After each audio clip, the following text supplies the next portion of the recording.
Hi friends, இன்றைக்கி குழந்தைங்களும் சாப்பிட்ற மாதிரி சிக்கன் பிரியாணி காரம் இல்லாமல் எப்படி செய்யலான்னு பார்க்கலாம். பிரியாணி செய்யறதுக்கு தேவையான பொருட்கள் என்னென்னன்றதை பார்க்கலாம். ஃபஸ்ட்டு ஒரு சின்ன தட்டில் பிரிஞ்சி இலை, அன்னாசிப்பூ, கல்பாசி, பட்டை, முந்திரி எல்லாம் எடுத்து வச்சுருக்கேன். நெக்ஸ்ட்டு 3 பெரிய வெங்காயத்தை கட் பண்ணி வச்சுருக்கேன். 2 தக்காளி, 2 பச்சை மிளகா. சின்ன பசங்களும் சாப்பிட்லான்றதுனால நான் 2 பச்சை மிளகா தான் போட்டிருக்கேன், காரம் அதிகமாக வேண்டாம் அப்படின்றதுக்காக. புதினா, கொத்தமல்லி, இஞ்சி பூண்டு, தயிர் 1/2 கப் எடுத்திருக்கேன். பாஸ்மதி ரைஸ் 2 டம்ளர் எடுத்திருக்கேன்.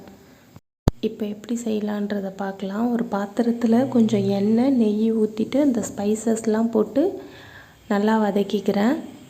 வதங்கின அப்புறம் முந்திரி பருப்பு போட்டு அதையும் வதக்கிக்கிறேன். நெக்ஸ்ட்டு வெங்காயம் போட்டு நல்லா வதக்கிட்டு, வெங்காயம் ஓரளவு ப்ரௌனிஷ் ஆனோடனே 2 பச்சை மிளகா போட்டு அதையும் சேர்த்து நல்லா வதக்கிக்கலாம்.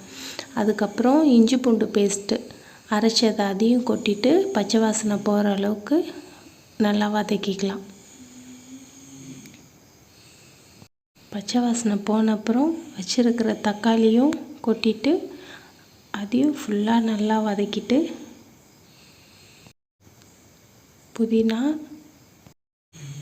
கொத்தமல்லி 2த்தையும் சேர்த்து லைட்டாக வதக்கி விட்டுட்டு 1/2 கப்பு தயிர் ஊற்றி அதையும் வதக்கி விட்டுறணும். தயிர் ஊற்றி வதக்கினதுக்கப்புறம் இதில் 2 ஸ்பூன் குழம்பு மிளகாய்த்தூள், 1 ஸ்பூன் மஞ்சத்தூள், 2 spoon garam masala, 2 spoon biryani powder, 1/2 spoon மல்லித்தூள், தேவையான அளவு உப்பு போட்டு அதையும் நல்லா கலந்து விட்டுக்கணும்.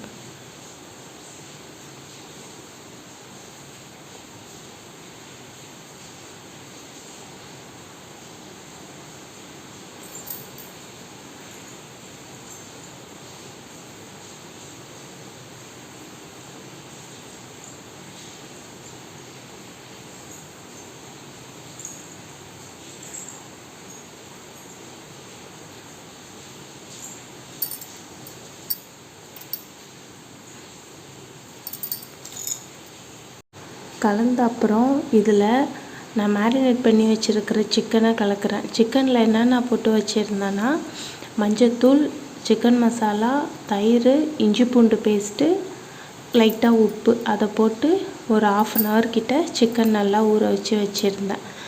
அதை இதில் போட்டுட்டு ஒரு டைம் நல்லா கலந்துட்டு அடுப்பை லோ ஃப்ளேமில் வச்சு அப்படியே 10 to 15 நிமிஷம் சிக்கனை நல்லா மூடி வச்சிடணும். 15 நிமிஷம் கழித்து திறந்து பார்த்தா சிக்கன் நல்லா தண்ணி விட்டுருக்கும். அந்த டைமில் பாஸ்மதி ரைஸ் கலந்துக்கிட்டு, நான் இன்றைக்கி 2.5 டம்ளர் பாஸ்மதி ரைஸ் எடுத்திருக்கேன். அதுக்கு 4 டம்ளர் தண்ணி ஊற்றிருக்கேன்.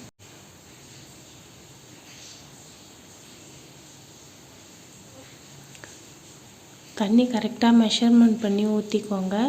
அப்போ தான் ரைஸ் ரொம்ப உடையாமல் ஓரளவு கரெக்டாக இருக்கும்.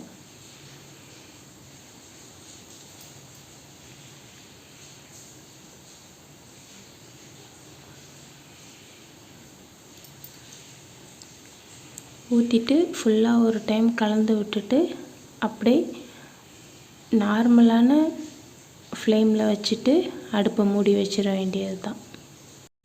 இந்த அளவு தண்ணி ட்ரை ஆனோடனே கீழே தோசைக்கல் வச்சு அது மேலே அந்த பாத்திரத்தை எடுத்து வச்சு அதுக்கு மேலே சுடு தண்ணியை வச்சு நான் தம் போட்டுட்டேன்.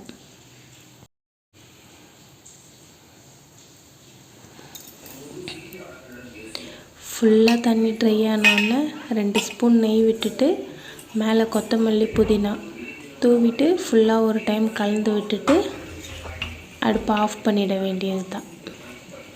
ஃபைனலாக டேஸ்டியான சிக்கன் பிரியாணி ரெடி ஆகிடுச்சு. நீங்களும் எல்லோரும் உங்கள் வீட்டில் ட்ரை பண்ணி பார்த்துட்டு எப்படி இருந்துச்சுன்னு கமெண்ட் பண்ணுங்கள். இது என்னோடய ஃபஸ்ட்டு வீடியோ, ஸோ அதனால் எல்லோரும் சப்போர்ட் பண்ணுங்கள். தேங்க்யூ.